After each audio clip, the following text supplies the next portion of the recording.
So Nisha, you're still not very well, and to showcase that, can you just please say the words Mike Wazowski for the audience at home? Mike Wazowski. Anyway, let's continue. Mike Wazowski. Thor Ragnarok is a film that was applauded by critics for its professionally jovial tone and the fact that, unlike a lot of superhero movies, it didn't take itself all that seriously. A fact that can be largely attributed to one Taika Waititi, the director. Did I pronounce that correctly? You did, yeah. Thank you very much. Nailed it. I don't need Google, I got this guy. Weirdly though, Waititi managed to score the gig by doing something executives at Marvel have openly admitted that nobody has ever managed to pull off before. A sizzle reel. So I'm assuming a sizzle reel is basically a show reel of work? Yeah, it's used to sell a product or like an idea. In this case, Taika Waititi is a directorial badass. And executives at Marvel have said, we don't really encourage directors to make sizzle reels because they tend to be a bit shit. And according to Kevin Feige, is that right? No. Feige? Kevin Feige, Marvel usually encourages its directors, prospective directors wanting to apply, to helm one of its films, try something a little bit more original, which is something that Taika Waititi chose to ignore, and instead just submitted a sizzle reel, something, remember, Marvel don't like. Do we know what the sizzle reel contained? We don't know, because according to Taika Waititi, he forgot what he put on it, and there's never been a version of it released anywhere, for reasons we'll get to in a moment. But according to him, it was basically just a series of unrelated clips of films from the 80s set to the Immigrant Song. And if that, the name of that song's like twigging something in your ear holes, that's because it's the song that was used to punctuate every badass moment in Thor Ragnarok. And I'm not sure how you feel about this now, Nisha, but during the Infinity War, when Thor lands and starts whooping ass, were you disappointed that they didn't play the Immigrant Song? Well, not really, because I'd heard that song so many times. Oh, okay. Because a certain person who I live with was obsessed with the song. Ah, so you were a bit sick of it at the time. So yeah, I was just kind of glad to not hear it. Oh, okay. Because in my head, that is now Thor's theme song. Fuck the Thor theme they wrote for Thor 1 and 2. No, bollocks. The Immigrant Song is now Thor's theme song, and when he rocks up on the battlefield and the cloud of lightning, and they didn't play the song, you missed a trick here, because it's film. The one immediately preceding it where Thor appeared was Ragnarok. And that song is just so closely intertwined with the action of Thor Ragnarok. I thought, well, now that Marvel has to use this song every time Thor's on screen now, because it's so closely related to him thanks to this movie. I guess, but I think because it's an Avengers film, they want the Avengers theme. Yeah, because I think it's the Avengers theme that plays when he arrives. But I think the moment would be much hyper if they play the Immigrant Song, as evidenced by this clip. Whoever edits this is going to throw it together. So this one's not being monetised now because we've just played a Led Zeppelin song and a clip from Infinity War. So bollocks to it. Fuck it. What other songs do you think would have made that moment more hype? Because I've seen a remix of the moment at the end of Endgame, spoilers, where Captain America gets Thor's hammer. Yeah. And someone put The Touch from the Transformers movie over that. And that looks fucking awesome. To be honest, any AC/DC song sounds badass with the Avengers. Well, that makes sense because AC/DC are closely related to the Marvel Universe thanks to Iron Man. Yeah. Because I think Iron Man 2's entire soundtrack is all AC/DC songs. Yeah. I want to know who hashed out that deal, but that's besides the point. And they even do that, don't they, where in, spoilers for Spider-Man Far From Home, where, he makes himself a new suit, and they start playing AC/DC. Oh man, I love Led Zeppelin. It's there are only two bands in the Marvel Universe, and it's Led Zeppelin and AC/DC. And I think AC/DC is a really good fit for Marvel movies, because AC/DC, the band, have just said, we're not trying to do anything other than play rock and roll. We don't care. We're not trying to, change the world. We just want to play kick-ass rock music really loud. And I think that suits Marvel movies, where it's we're not trying to change the world. It's just a big, dumb, colourful movie that everyone can enjoy. But oh man, I do love that moment though where Spider-Man just gets his Tony Stark on. And just basically goes to the character creator screen and makes himself a costume. And you can tell it's a kid making it because it's red and black. And that's what everyone does when they go to the character creator. Red with black accents. Oh, come on, Spider-Man. Yeah. Well, I do it in The Sims and stuff. It's always red and black. So that colour scheme is really cool. So I was hoping that when he said, oh, finally, I've made my suit, it'd come out and it'd just be the Raimi suit again or something. He accidentally makes the Raimi suit. So you said the sizzle reel was set to the Immigrant Song? Yes, along with lots of unrelated clips of 80s movies to set a tone that Taika Waititi wanted to go for with a Thor movie. And then it ended up in the actual film itself. Yeah, and here's the thing, according to Marvel, they were so impressed by the sizzle reel and the song itself, and how it went so well with the action. They said, fuck it, get the rights to that song and put it in the movie. And that was apparently like a huge pain in the arse, because Led Zeppelin don't really like people using their music. And we've talked before about for School of Rock, I think they also have a Led Zeppelin song in, I think it might be the Immigrant Song again. And Jack Black literally had to film himself begging for the rights to use the song with all the cast and crew that then got sent to Led Zeppelin, along with a bunch of money, I presume. So, but Marvel was so impressed with this, like, fuck it, we're going to get that song. We're Marvel, we do what we want. So they can afford anything. Of course, they can even afford like Led Zeppelin songs, and that's how it ended up in the film.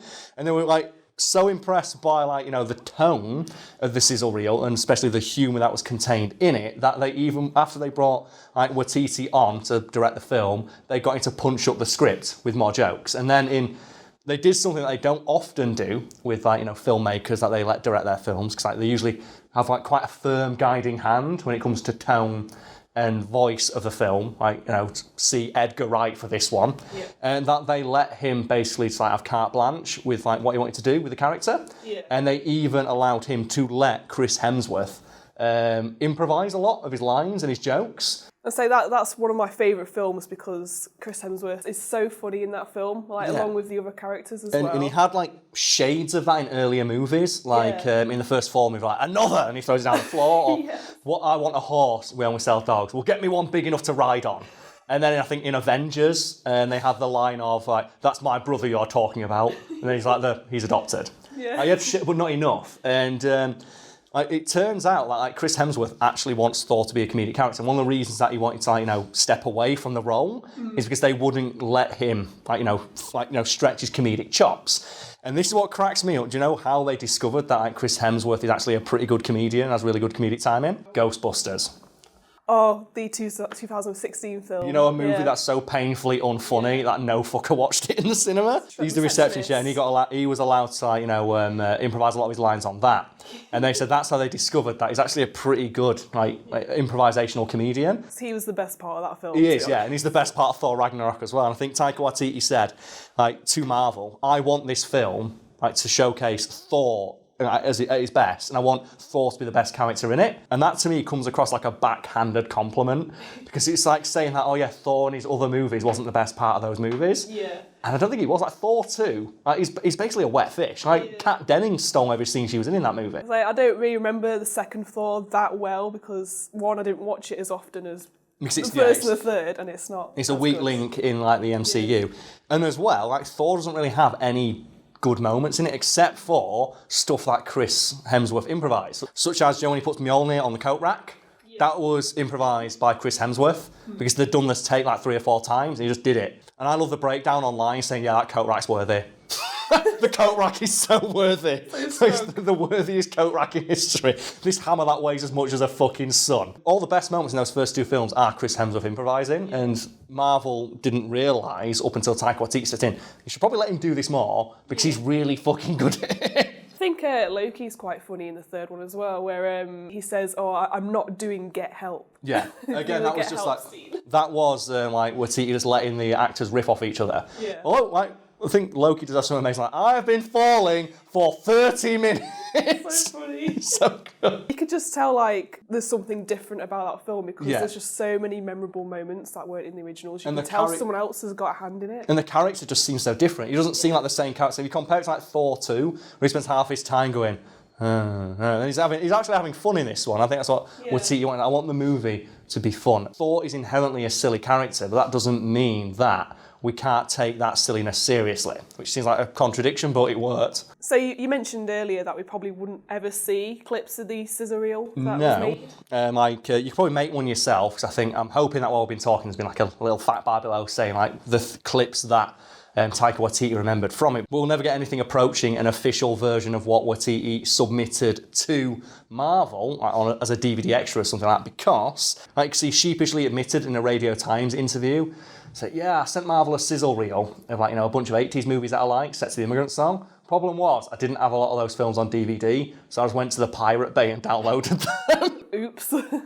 So he just illegally downloaded all the movies. And like, just for a moment, let's step back and think about how baller that is. That he got the most lucrative gig of his career by just ripping clips off the internet, editing them to a song, and then something. He basically made one of those, like, an anime music video. It's like, Joe, back in the day of YouTube, when it's like, I want to listen to a song. And before you'd get to the official song, you'd get like, oh, here's a lyric video with like with Comic Sans, and then like, oh, here's a Dragon Ball fight set to the song. He basically made one of them. And I hope now, knowing that in that sizzle reel that we'll never get to see, there is at least one just unrelated clip of Rock Lee fighting Gara, because that will just complete the triumvirate for me. Right, so Nisha, let's piss some people off and let's just rank some Marvel movies right now, because Thor Ragnarok, I think, is up there in the MCU, is like the best one of the lot. Yeah. Like, I'd rather watch Thor Ragnarok than I'd watch Infinity War, and I would much rather watch like Thor Ragnarok than I'd probably watch Endgame. Because I think like Thor, it's just that good. It's just that well made. Like every aspect of that film just works because it was made by a guy with a vision. So, like, what is your favourite movie in the MCU so far? Apart from like Thor, obviously, I do really like Infinity War as well. But I also quite like Doctor Strange. Yeah, Doctor Strange is another one where they clearly had a vision for what they wanted to do. Yeah. And it's just like, it's visually as well, it's quite unique because I think they invented like some new camera techniques just to do that for all like the strange stuff they do with like when he goes like his astral projection, and then when he goes into like the magic dark dimension, and there's like loads of weird stuff. It's visually, it's quite interesting. Yeah, it's like when he's climbing on buildings, they all turn like sideways and stuff like that. When he's I can't remember the mirror dimension. Yeah, I can't remember the villain. It's Mads Mikkelsen, Doctor Doom. I don't remember the name of the villain, but I know it's Mads fucking Mikkelsen. When he's fighting him, like the jumping from building to building, and it's just so visually interesting. Yes. And then the whole like, you know, the dimension he opens with the time stone. Yeah, there's like loads of cool stuff in there. Like, so good. Just from like a visual perspective, I like those two movies like more than I like Endgame and Infinity War. Because Infinity War and Endgame, they have those like the two fight scenes, like the fight on Titan and the fight at the end. But like, yeah, I'd much rather watch like Doctor Strange just from like, you know, just a filmmaking perspective. Like, let's have a look at all the weird shit they did. Yeah. So it reminds me a lot of Logan, where I think Logan's up there as one of my favourite superhero movies. Because I recently found out that, do you know the effect of when, like, you know, Professor X just loses his shit and the world just stops? They created a new film-making technique to get that effect, and basically what they did is they shook the camera as hard as they fucking could and then stabilised it. Okay. And then moved it around that way. And what they did is they had to zoom in ever so slightly so you could cut off all the shaking bit. So what it actually is, it's that everyone's getting shaken but stabilised at the same time, and that's why it looks so strange. That's so weird. And I just love when they do that in movies, especially if it's like a superhero movie. It's like, wasn't there a scene in an X-Men film where it was like, what was the character's name, where everyone was frozen and he it's Quicksilver. That's it, The Quicksilver scenes. Yeah, I like that, where everyone else is paused and someone's moving around them. It relates to that watch video I did on my channel where... And again, it just falls into, it's like, you know, being visually interesting. And I love that for Dark Phoenix. They didn't give Quicksilver another one of those moments. Even though they knew that it was the best moment of the film, because that's why they put it again in the second one. And it's him turning up to list like Sweet Dreams Are Made of These, where he throws everyone out of the X-Mansion in fast motion. Yeah. And then, why just do another one of those? Like, I would watch an entire movie of just that. Just the problem solver himself just turns up and fixes whatever issue's going on in a split second. It's a great visual aspect, and it takes a lot of effort to do as well. And it also, as well, it's an interesting showcase of like the powers that the hero has. Yeah. And that's one of my favourite things about superhero movies. It's like, I think I've talked before that one of the things I love most about Thor is that they realise, Captain America's shield just can't be hurt by my hammer. Fuck it. Boom! And just like gong everyone. And they even have that moment in like Age of Ultron where it's just like, do the thing, and Captain America just goes, as he just gets hit with the hammer and it's like a tank explodes. I think my other favourite superhero movie would have to be Spider-Man. I've always loved Spider-Man. Don't you mean Spider-Man 2? When you say Spider-Man, you mean Spider-Man 2, and you mean especially the train scene. It's the only bit anyone. It's the only bit that matters. Just it's like the face as Tobey Maguire pulls. He's earning that paycheck. when I'm ordering a pizza or something, I always think pizza time. Yeah, like pizza time! Like, pizza time. Well, I think I've mentioned it in videos before and it never makes it in, so I'm going to mention it again. And that is, the greatest noise ever in a film is in Spider-Man 2 during the very first web-swinging scene where he goes through a pole. Where Spider-Man's web swinging and he goes into that pose and he goes through a pole and all the sound cuts out for a wow. And me and my mate, when we watch that film, we always like turn it up to like maximum volume. It's like, this is the greatest noise you've ever heard. What? Wow. As this goes through a pole, that's right. That sound designer got a fucking raise on that day for that one.